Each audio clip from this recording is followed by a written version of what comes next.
과학의 운행 월일 창세기 그4. 태초의 기자인 세상과 인간은 이렇게 창조되었다. 이 세상과 태초는 진흙바다였다. 태초란 창조 의도가 실현된 시점을 전후한 때를 말한다. 창조 성업이 실현된 때가 9억 9만 9,999년 전이니까 지구 역사 46억 년 가운데 36억 년이 지났을 무렵 창조 의도가 실현될 수 있는 지구 환경이 곧 진흙바다였던 것이다. 인류 역사에 대해 인간 스스로 알게 된 것은 글자와 문자를 가르쳐 기록으로 남겨주신 불과 3999년 이후, 그 이전에 이 세상에 가는 것은 지나온 과정을 기록 저장해 두신 정보를 읽어 알 수 있게 6000년간에 걸쳐 지혜를 가르쳐 주신 덕분이다.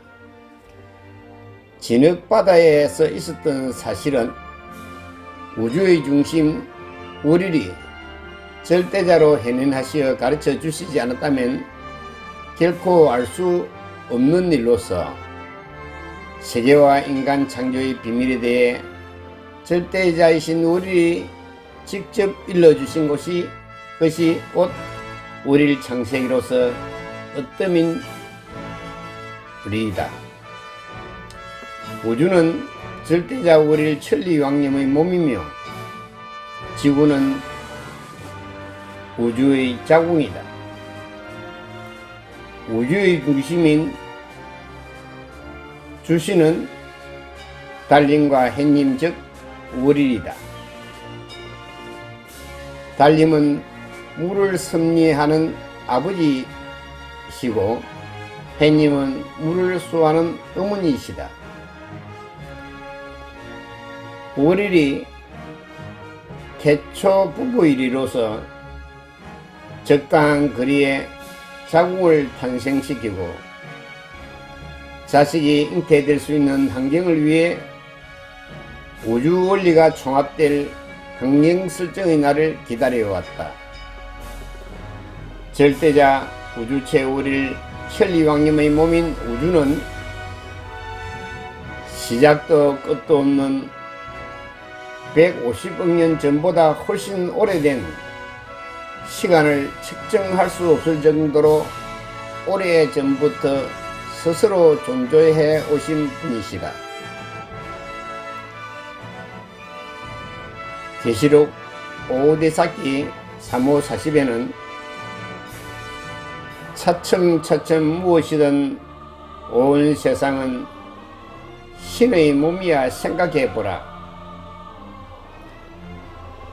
46억 년 전 자궁이 태어났을 때는 번개가 번쩍이는 고온 불덩이였다. 우주의 새로운 질서로 자리잡을 지구 탄생은 경이로운 경사였다. 달림 햇님을 비롯한 우주 각 방향의 빛이 요란스럽게 당신의 자궁을 뒤흔들며 우주 질서를 자궁인 이 세상 지구에 불어넣었다. 세계와 인간 창조의 기획은 그보다 훨씬 오래전부터 준비되었기에 지구를 생성시켜 자궁으로 삼았던 것이다. 이른바 우주 방사선이 지구를 향해 쏟아져 들어온 것이다. 해와 달도 천지 앞뒤도 분간할 수 없는 카오스적인 상태의 원시지구는 그강 같은 안개가 자욱한 가운데 천지를 뒤흔들 듯한 니승 번개가 암모니아와 메탄과 이산화탄소를 생성시키며 생명이 살 수 있을 정도의 온도가 형성되며 물과 흙이 범벅된 진흙바다를 섭리하셨다. 계시록 오대사기 6의 80에는 이 세상은 진흙바다였는데 거기에 월일이 있었을 뿐이다. 우주의 중심인 월일을 비롯한 우주 각 방향에서 보내온 방사선으로 서서히 단세포 생물이 생기기 시작했다. 암수 구별 없는 생명체가 진흙바다를 뒤덮기 시작했다. 우주 각 방향의 빛의 성질과 강도에 따라 각각 다른 특성을 지닌 생명체가 보이기 시작했다. 달림 햇님을 비롯한 우주 각 방향의 선 스펙트럼에 따라 진흙바다는 출렁이며 단세포 생물들이 제 나름대로의 특성으로 진흙바다를 누비며 멸절되고 또 생겨나기를 반복한 30여 억 년의 세월이 흐르고 있었다.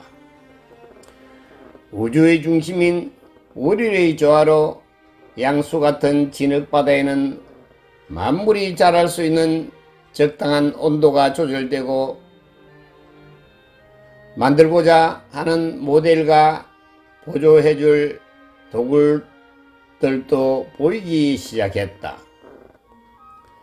세상 만물과 인간의 생명을 영위하기 위해 반드시 필요한 온도 조절을 위해 달림 햇님이 마음 졸여온 기나긴 세월이었다.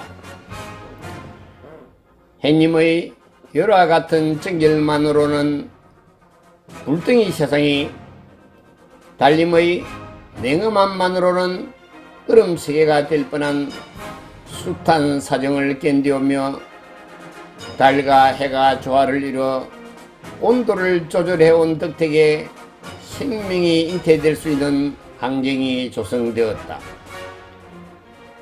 오늘날 생명이 있게 된 것은 월일의 온도 조절이 있었기에 가능한 것으로 생명 디자인의 핵심 바탕은 곧 온도 조절과 달에 의한 물, 해에 의한 불과 바람이 섭리의 첫째인 것이다.